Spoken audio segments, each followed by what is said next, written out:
안녕하세요. 오늘은 아주 흥미로운 이야기를 갖고 왔습니다. 끝까지 경청해 주시고 우리나라에도 어떻게 적용하면 좋을지 같이 생각해 보면 좋을 듯 합니다. 퇴직 후 생활비를 어떻게 마련할지 고민하는 분들이 많을 것입니다. 실제로 일하는 중장년층이 빠르게 증가하고 있는데요. 그렇다면 이웃나라 일본의 상황은 어떨까요? 일본에서는 요즘 참신한 방법으로 생활비를 버는 분들이 늘어나고 있다고 합니다. 일본에서는 리조트 아르바이트, 줄여서 리조바라는 개념이 있습니다. 이는 리조트와 아르바이트의 합성어로 리조트나 관광지에서 아르바이트를 하는 것을 의미합니다. 예를 들어 스키장이나 온천 같은 곳에서 일하면 숙식이 제공되며 수도비와 관열비 등의 비용이 들지 않습니다. 대신 손님을 서빙하거나 청소 등의 일을 하면서 보통 시간당 1,500엔 정도의 보수를 받게 됩니다. 즉, 지방에서 몇 달간 일하면서 돈도 벌고 나중에는 여행도 할 수 있어 일석이조인 셈이네요. 일본에서는 이 일자리가 매우 인기 있습니다. 요즘 주위에서도 리조바를 한다는 이야기가 많고 정년 퇴직 후 리조바를 하겠다는 분들도 많습니다. 시니어들이 여행을 좋아하지만 일본은 교통비와 숙박비가 비싼 편인데요. 리조바를 하면 교통비 부담 없이 숙박과 식사까지 무료로 제공되기 때문에 원하는 지역에서 일하면서 생활할 수 있습니다. 리조바의 계약 기간은 보통 얼마나 될까요? 짧게는 한 달 단위로 계약할 수 있으며 3개월 단위로 연장하거나 마음에 들면 6개월, 1년씩 계속할 수도 있습니다. 특히 독신 여성 시니어들이 리조바를 많이 하는 것으로 보입니다. 기본적으로 오전 9시부터 근무하기 때문에 시니어들에게도 큰 부담이 없습니다. 오후에는 어떻게 시간을 보낼까요? 주변 관광을 하기도 하지만 저녁에는 리조바를 하는 사람들끼리 모여 함께 술을 마시거나 저녁을 먹으며 정보를 교환합니다. 예를 들어 어느 리조트가 좋은지 등의 정보를 공유하죠. 우리나라의 제주도 게스트하우스에서 젊은이들이 친목을 다지는 문화와 비슷하다고 볼 수 있습니다. 리조바 일자리는 어떻게 찾을 수 있나요? 리조바라는 전용 앱도 있지만 시니어 리조트 아르바이트라고 구글에서 검색하면 관련 정보를 쉽게 찾을 수 있습니다. 원하는 지역을 선택해 일자리를 고를 수 있습니다. 실제 사례를 하나 소개해드리면 도치기현의 이토엔 호텔이라는 온천 여관에서는 60대 이상 지원 가능하며 주방 설거지 아르바이트를 모집하고 있습니다. 보통 시간당 1,100에서 1,400엔을 지급하며 교통비도 별도로 지원됩니다. 또한 미에현의 한 호텔에서는 객실 청소 업무를 맡게 되는데 오전 9시부터 오후 3시까지 근무하며 한 달 동안 약 14만엔, 한화로 약 140만 원의 실수령액을 받을 수 있습니다. 이처럼 일본은 온천이 많아 리조바가 활성화될 수 있는 환경이 조성되어 있습니다. 현재 일본의 온천 및 리조트, 호텔 영업시설을 모두 포함하면 전국에 5,321개소가 있다고 합니다. 일본 리조트나 온천에서는 젊은 사람을 더 선호할 것 같은데 중장년층도 환영받는 이유가 있을까요? 가장 큰 이유는 일본의 저출산 및 고령화로 인한 극심한 인력 부족 현상 때문입니다. 젊은이들은 리조트 아르바이트를 하지 않나요? 젊은이들은 굳이 이런 곳에서 일하려 하지 않습니다. 일본에서는 대학교 3학년 말이면 이미 여러 기업에서 입사를 제안받을 정도로 취업시장이 활발합니다. 최근 도쿄 상공회의소 조사에 따르면 전체 기업의 63%가 일손 부족을 겪고 있다고 합니다. 그래서 부족한 인력을 보충하기 위해 정년 퇴직한 시니어들을 적극적으로 채용하고 있습니다. 조사에 참여한 2,300여 개 기업 중 4곳 중 한 곳은 이미 시니어를 채용한 것으로 나타났습니다. 즉, 퇴직 후에도 일하고자 하는 이지만 있다면 다양한 일자리가 있다는 것이네요. 맞습니다. 젊은이들과 경쟁할 필요도 없습니다. 젊은이들은 대기업 정사원으로 취업하는 것을 선호하기 때문에 시니어들은 리조트 아르바이트 같은 일자리를 선택할 수 있습니다. 특별히 까다로운 조건이 없는 경우도 많아서 전업주부들도 관심을 가질 만하네요. 최근 한 잡지 기사에 따르면 한 60대 여성이 리조바에 참여한 이유와 그 경험을 공유했는데요.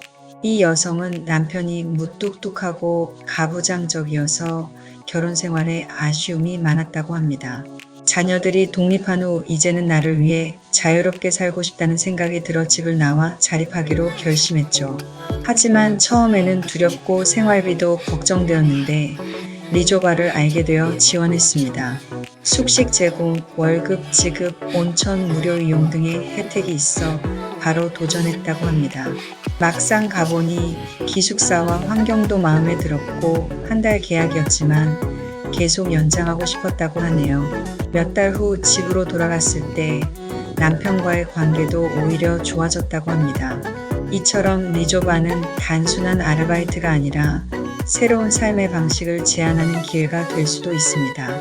일본에는 요즘 시니어를 위한 스토어 선이라는 게 있는데요. 아주 재밌습니다. 이는 여행사가 주관하는 경우가 많으며 하루 동안 버스 투어를 진행하는 방식입니다.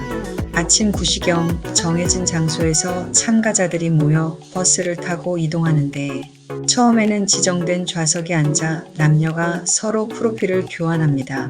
이후 옆자리 사람과 약 10분간 이야기를 나눈 후 자리를 바꿔가며 1520분 동안 계속해서 대화를 이어가는 방식입니다. 만약 대형 버스에 40명이 타게 되면 남녀 각 20명이 서로 순차적으로 대화를 나누어 모든 참가자가 골고루 교류할 수 있도록 구성됩니다. 이동 중에도 계속 자리를 바꾸는 방식이군요. 맞습니다. 시니어 대상 투어이다 보니 점심 식사도 상당히 고급스럽게 제공됩니다. 관광지에 도착하면 프로필 교환을 통해 호감을 느낀 사람이 있다면 그 사람과 함께 산책하며 대화를 나누고 사진도 찍으며 자연스럽게 친분을 쌓을 수 있습니다. 관광 일정이 끝나고 돌아오는 버스에서 진행자가 각자 마음에 드는 사람의 번호를 적도록 합니다. 같은 번호를 선택한 경우 해당 참가자들은 커플로 성립되는 방식입니다. 주로 어떤 분들이 이 버스 투어 맞선에 참여하나요? 대체로 60세 이상 시니어들이 많습니다. 참가자의 평균 연령은 약 62세이며 배우자를 잃었거나 혼자 사는 분들이 많아 친구와 함께 참가하는 경우도 많습니다. 어차피 관광도 함께하는 것이니 하루를 즐기자는 취지로 많이 참여하는군요. 참가비는 어느 정도인가요? 보통 하루 동안의 버스 투어 및 고급 점심 포함하여 남성은 15,000엔, 여성은 12,000엔 정도로 책정됩니다. 더 저렴한 프로그램도 있어 하루 약 1만 엔 약 9만 원으로 참가할 수도 있습니다. 비교적 적은 비용으로 새로운 인연을 찾을 기회가 제공되기 때문에 인기가 높습니다. 코로나 이전과 비교했을 때 참가자가 많이 늘었다고 하는데 그 이유는 무엇인가요? 100세 시대가 강조되면서 시니어들이 남은 인생을 함께 즐길 동반자를 찾고자 하는 욕구가 커지고 있습니다. 일본의 물가는 상승했지만 임금은 크게 오르지 않아 경제적인 불안감도 커지고 있습니다. 또한 일본에는 현재 100세 이상 인구가 약 9만 7천 명에 달하는데 앞으로 3, 40년을 혼자 보내야 한다는 걱정이 많아지면서 이 같은 맞선 프로그램의 수요가 증가한 것으로 보입니다. 이 프로그램 참가자들은 반드시 법적으로 결혼할 필요는 없으며 단순히 함께 여생을 즐길 동반자를 찾는 것이 주된 목적입니다. 요즘 AI 맞선도 시니어들 사이에서 인기를 끌고 있다고 하던데 그건 어떤 방식인가요? 크게 세 가지 방식이 있습니다. 첫 번째는 대면 맞선 파티, 두 번째는 온라인 이벤트, 세 번째는 야경이나 공원 산책을 하며 자연스럽게 만남을 유도하는 방식입니다. 예를 들어 50세 이상이거나 50세 이상을 이상형으로 생각하는 사람들을 위한 야경 산책 이벤트가 있습니다. AI가 참가자들의 성향을 분석하여 이상적인 짝을 추천해주는 방식입니다. AI는 어떤 방식으로 매칭을 진행하나요? 참가자가 AI의 질문에 답을 하면 그 답변을 분석하여 매칭 확률을 산출합니다. 예를 들어 한 여성 참가자가 휴일에는 집에서 고양이와 노는 게 가장 좋다고 답하면, 한 남성 참가자가 나는 동물원에 가서 동물을 관찰하는 걸 좋아한다라고 답했을 때 AI가 두 사람의 친밀도를 90%로 분석해 매칭을 추천합니다. 반면 한 참가자가 정년퇴직 후 창업해 빵집을 운영하고 싶다라고 답했는데, 다른 참가자가 집 마당에서 차를 마시며 평화롭게 지내고 싶다라고 답했다면 AI는 두 사람의 친밀도를 5%로 분석하여 매칭을 추천하지 않습니다. 이러한 방식으로 여러 차례 질문과 응답을 주고받으며 가장 적합한 짝을 찾아줍니다. 매칭이 완료된 후 참가자들은 어떻게 진행하나요? 산책을 하면서 서로 더 많은 대화를 나눌 수 있도록 15분간 자유시간을 제공합니다. 이후 중간 지점에서 진행자가 다시 질문을 던지며 새로운 상대와 대화를 나눌 기회를 가집니다. 이런 방식으로 총 4~5번 정도 짝이 바뀌며 최종적으로 가장 마음에 드는 사람과 추가 만남을 가질 수 있도록 유도합니다. AI 매칭의 성공률은 어떤가요? 매우 높은 편입니다. 2차 모임 참여율이 약 80%에 달하며 AI가 분석한 가치관 매칭 결과에 대부분 참가자들이 만족하는 것으로 나타났습니다. AI 맞선 프로그램의 참가비는 어느 정도인가요? 이벤트 종류에 따라 다르지만 보통 산책 이벤트는 남성 4,000엔, 여성 2,000엔, 맞선 파티는 남성 5,000엔, 여성 3,000엔 정도로 책정됩니다. AI 맞선 시스템은 언제부터 도입되었으며 최근 돌풍을 일으키고 있다고 볼 수 있을까요? AI 기반 맞선 시스템은 2024년에 시작되었습니다. 창업자는 40대의 젊은 경영자로 기존 맞선 시장을 살펴본 결과 5에서 10분 이내에 프로필을 교환하고 빠르게 상대를 정하는 기존 방식이 비효율적이라고 판단했습니다. 특히 시니어 참가자들은 외모나 재산보다는 가치관이 맞는 상대를 찾기를 원하지만 기존 방식에서는 이를 고려할 여지가 적었습니다. 이에 따라 창업자는 40대 이상을 주요 타겟으로 삼아 AI를 활용한 맞선 시스템을 개발하게 되었습니다. AI 맞선이 한국에 도입된다면 성공할 가능성이 높을까요? 충분히 가능성이 있다고 봅니다. 기존에는 스펙 중심의 결혼 문화가 강했지만 시니어들은 이제 더 이상 스펙이 중요하지 않습니다. 오히려 가치관이 맞는 상대를 찾는 것이 중요하기 때문에 AI가 이를 분석해 맞춰준다면 한국에서도 충분히 성공할 수 있을 것입니다. 아주 재미있는 서비스를 소개해 드리려는데요. 일본에는 시니어 대여 서비스라는 것이 있습니다. 이 서비스를 이용하는 사람들은 주로 20에서 30대 젊은 여성들인데요. 예를 들어 요리를 해본 적이 없는 여성이 저녁 파티를 준비해야 할 때 시니어 서비스를 통해 요리 경험이 많은 시니어를 고용할 수 있습니다. 시니어는 함께 시장을 보고 요리법을 가르쳐주며 2시간 동안 도움을 제공합니다. 이 서비스는 보통 2시간에 약 1,000엔 정도의 비용이 들며 특정한 시니어를 대여하는 개념입니다. 어떤 경우에는 단순히 이야기를 들어주는 서비스도 있습니다. 예를 들어 직장 상사에 대한 불만을 2시간 동안 들어주는 아저씨를 고용하는 경우도 있는데요. 이 서비스는 한국 돈으로 약 6에서 7만 원 정도의 비용이 들며 마지막에는 간단한 조언이나 코멘트를 해주기도 합니다. 젊은 여성들은 인생 경험이 풍부한 시니어에게 조언을 듣고 싶어 하는 경우가 많기 때문에 이러한 서비스가 인기를 끌고 있습니다. 이 외에도 일본에서는 시니어들을 대상으로 요양원을 방문하여 할머니들의 헤어와 네일, 손톱 정리를 해주는 사업이 인기를 얻고 있습니다. 이 서비스는 일정한 교육을 받은 후 바로 시작할 수 있으며 가정주부들이 3에서 12개월의 교육 과정을 거쳐 개인 사업자로 독립할 수 있도록 지원됩니다. 서비스를 받은 할머니들은 자신이 예뻐졌다는 사실에 행복해하며 자녀들도 큰 만족감을 느낀다고 합니다. 요양원에서도 이 서비스를 긍정적으로 평가하고 있습니다. 왜냐하면 예쁘게 화장해 준다더라, 손 마사지도 해 준다더라 등의 소문이 나면서 다른 할머니들도 해당 요양원에 가고 싶어 하기 때문입니다. 그 결과 요양원 측에서도 이 서비스를 적극적으로 요청하는 경우가 많아지고 있습니다. 일본에서는 이러한 시니어들의 활동이 더욱 활발해지고 있습니다.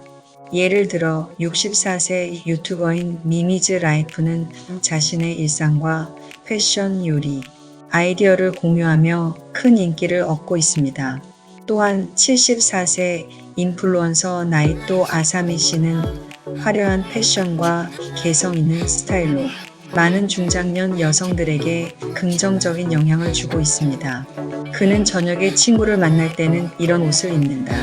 미술관 전시를 보러 갈 때는 이런 스타일이 좋다 등 구체적인 패션 팁을 공유하며 중장년층의 삶의 활력을 불어넣고 있습니다. 또한 일본에는 중장년층과 시니어들만을 대상으로 하는 신문도 있습니다. 할머니 신문이라는 이 월간지는 시니어들의 이야기를 중심으로 다루며 할머니와 할아버지들을 위한 이벤트 취재, 헤어스타일 및 패션 소개, 전통 요리 레시피 등 다양한 콘텐츠를 제공합니다. 가장 인기 있는 코너 중 하나는 인생 상담입니다. 예를 들어 40대 남성이 노후에 돈이 부족할 것 같아서 걱정입니다. 어떻게 해야 할까요? 라고 질문하면 경험. 많은 할머니가 세상에 쉽게 돈을 벌 수 있는 일은 많지 않습니다. 성실하게 일하며 조금씩 저축한다면 반드시 쓸모가 있을 것입니다. 라는 현실적이면서도 따뜻한 조언을 해줍니다. 이 밖에도 요리 레시피 코너도 많은 인기를 끌고 있습니다. 최근에는 요거트를 이용한 요리법이 소개되었으며 불가리아 요거트 회사로부터 광고료를 받을 정도로 신뢰도를 쌓아가고 있습니다.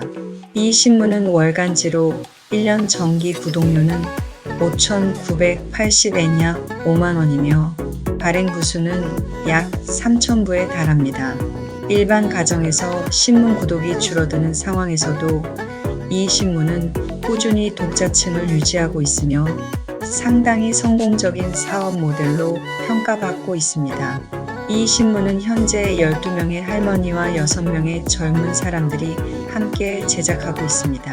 할머니들은 주로 아르바이트 형태로 참여하며 일주일에 2, 3회 출근해 하루 몇 시간씩 일하고 월 45만엔 약 40에서 50만 원의 수입을 얻고 있습니다.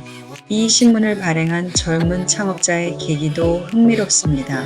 그는 후쿠오카현 우키야시에 거주하며 이 지역은 65세 이상 고령자가 전체 인구의 36%를 차지하는 대표적인 고령화 지역입니다. 원래 다른 일을 하던 그는 오토바이 사고로 인해 4년간 병원에 입원했는데 그 기간 동안 할머니들이 매일 찾아와 간식을 주고 안부를 물으며 챙겨주는 것을 경험했습니다. 처음에는 귀찮았지만 차츰 그들의 대화 속에서 많은 인생의 지혜와 따뜻함을 느끼게 되었습니다. 그러다 이들의 이야기를 기록으로 남기고 이분들이 스스로 경제적인 수입을 가질 수 있도록 돕고 싶다는 생각이 들어 신문을 창간하게 되었습니다. 마지막으로 일본에서는 검소한 생활을 즐기며 경제적 자립을 실천하는 시니어들의 이야기도 주목받고 있습니다. 예를 들어 74세의 한 여성은 하루 식비와 용돈을 1,000엔으로 제한하며 공공임대주택에서 생활하고 있습니다. 그녀는 월 약 10만엔 약 90에서 100만 원의 연금과 아르바이트 수입으로 충분히 생활할 수 있으며 이 같은 검소한 생활을 통해 오히려 행복을 느끼고 있다고 말합니다. 이처럼 일본에서는 경제적 자립과 개인의 행복을 동시에 추구하는 시니어들이 점점 더 늘어나고 있으며 이러한 움직임은 사회적으로도 긍정적인 영향을 미치고 있습니다. 미래 학자들도 신중년 세대가 새로운 소비 주체로 떠오를 것이라고 전망하는 만큼 앞으로도 이들의 활동과 역할이 더욱 중요해질 것으로 보입니다. 일본은 이미 초고령화 시대로 들어섰고 시니어들이 일하는 게 너무나 당연한 사회 책임으로 인정되고 있는데요. 2026년이면 한국도 초고령화에 들어섭니다. 우리도 젊은 친구들의 일자리를 뺏는 게 아니라 서로 협동하며 일도 하고 건강도 찾고 돈도 벌 수 있는 그런 삶을 살아보는 게 좋지 않을까요? 오늘도 끝까지 경청해 주셔서 감사합니다. 구독과 좋아요는 제게 큰 힘이 됩니다.